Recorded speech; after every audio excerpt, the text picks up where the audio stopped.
Man ishtana alayla hazeh mikol alelot. Le Bala Haggadah expose ici 4 questions que nous connaissons tous. Pourquoi nous mangeons de la matzah, du maror, pourquoi tremper 2 fois et pourquoi manger accoudé. Le chiffre 4 n'est pas anodin le soir du Seder. Nous le retrouvons au sujet des 4 kosot ou des 4 questions des 4 enfants.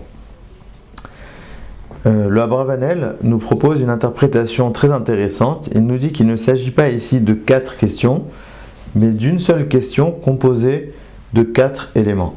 En fait, le sens de la question de Manishtana, c'est d'exprimer justement le paradoxe qui va nous accompagner toute cette soirée. D'une part, nous sommes des esclaves, nous parlons d'esclavage. D'autre part, nous parlons de liberté, nous nous comportons comme des fils de rois. D'une part, le matzah et la maror vont nous rappeler l'esclavage d'Égypte. D'autre part, nous allons manger accoudé, nous allons tremper comme des princes pour exprimer une liberté. Alors, à quoi il faut se concentrer? À l'esclavage ou à la libération, le sentiment de liberté? C'est cela exactement, selon Abravanel, la question de Manishtana. La réponse du Abravanel est que dans la même soirée, cette fameuse nuit de Makat Bechorot, eh bien, elle a terminé par la sortie d'Égypte. C'est pour cela qu'on se rappelle le soir du Seder des 2 événements, la fin de l'esclavage et le début de la liberté. On pourra approfondir qu'en fait, ces 2 éléments sont nécessaires dans notre manière d'adhérer au divin. C'est que d'une part, nous allons garder ce sentiment d'esclavage, ce sentiment de soumission pour Dieu, comme nous l'avons expliqué dans la Matzah. Et d'autre part, le deuxième travail du soir du Seder, c'est de comprendre que cet esclavage que nous allons le faire passer à Dieu est en réalité une libération, une liberté. Il y a ici une part d'esclavage que nous allons garder. Ces 200 ans d'esclavage, nous n'allons pas les effacer, mais au contraire, nous allons les prendre, ils vont nous accompagner dans notre esclavage à Dieu. D'un autre côté, ce qu'il va falloir comprendre et assimiler, intégrer ce soir-là, c'est que cet esclavage est notre plus grande libération. Car si avant nous étions esclaves à la matière, à présent nous allons être esclaves à l'infini. L'infini, c'est sans limite, c'est la liberté absolue. Car la véritable liberté, c'est lorsque nous allons être capables de sortir de ce qui nous enferme, de la matière, pour nous retrouver à nous-mêmes, à notre essence qui est divine, et donc en étant esclaves à Dieu.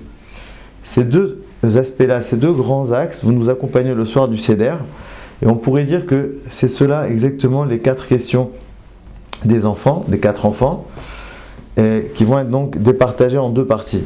Le Chacham et le Racha expriment notre manière d'adhérer à la Avdut Hashem, à la servitude envers Hashem.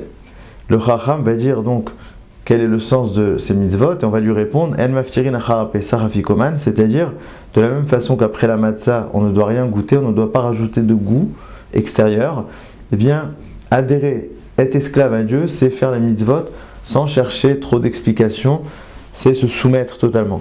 Le Racha, l'impie, lui va être provocateur en disant mais je ne comprends pas, Ma avoda azot lachem, quel est le sens de cette avoda? Si c'est pour rester esclave, eh bien nous étions déjà esclaves en Égypte.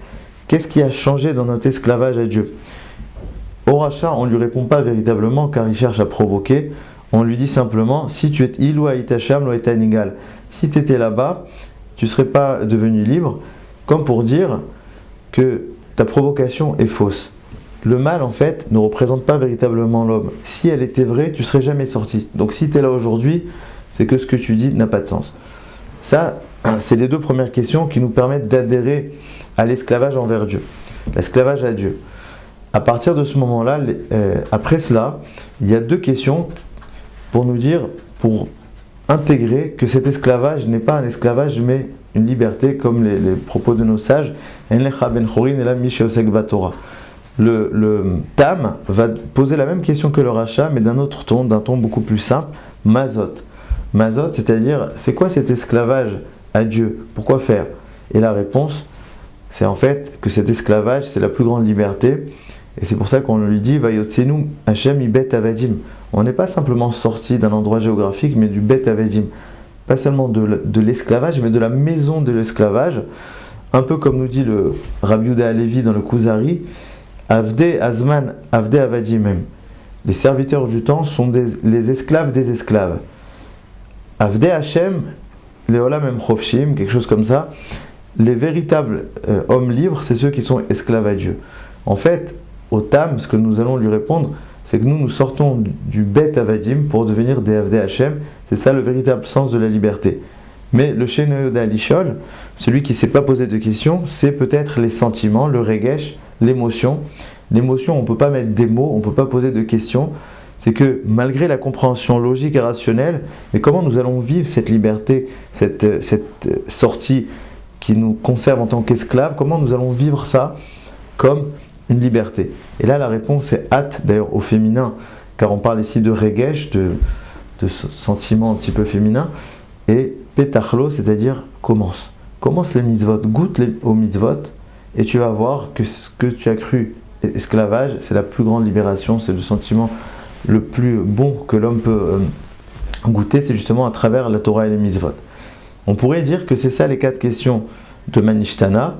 Donc le matzah, la matzah et le maror, c'est ce qui va nous rappeler donc cet esclavage, comme on a précisé au sujet de la matzah. Le matzah, c'est ce qui va nous rappeler que nous sommes encore des esclaves. Le maror, on se défait un petit peu de paro pour devenir esclave à Dieu. Mais les 2 dernières questions, c'est ce qui va nous rappeler que cet esclavage-là à Dieu, c'est notre plus grande liberté. Donc d'abord, on va tremper comme des princes. Ça reste quelque chose d'un petit peu extérieur. C'est un petit peu comme le tam. Et le aseba, le fait d'être accoudé, ça c'est ce qui représente l'émotion, comme on a dit, le regesh. C'est que non seulement on comprend que c'est une liberté, mais plus que cela, c'est un véritable sentiment de liberté. On pourrait dire que c'est ça les 4 kosot, les 4 coupes de vin. Comme nous savons, les 2 premières, c'est Veotseti et Itzalti, les 2 épisodes de la sortie qui vont nous faire rentrer dans le domaine d'Akadosh Baruch Hu. Et les 2 dernières, c'est Vega Alti, Vela Karti. Il s'agit de Kiryat Yamsouf et de Matan Torah. En fait, ce sont les dernières choses qui vont nous faire goûter au sens, au plaisir, au bonheur, à la liberté de cette sortie d'Égypte. Donc en premier à travers Kiryat Yamsouf, où à ce moment-là, Akadosh Baruch Hu va nous prendre à Ma'avir Banav Ben Gezri Yamsouf, il prend plus comme des esclaves mais comme des enfants.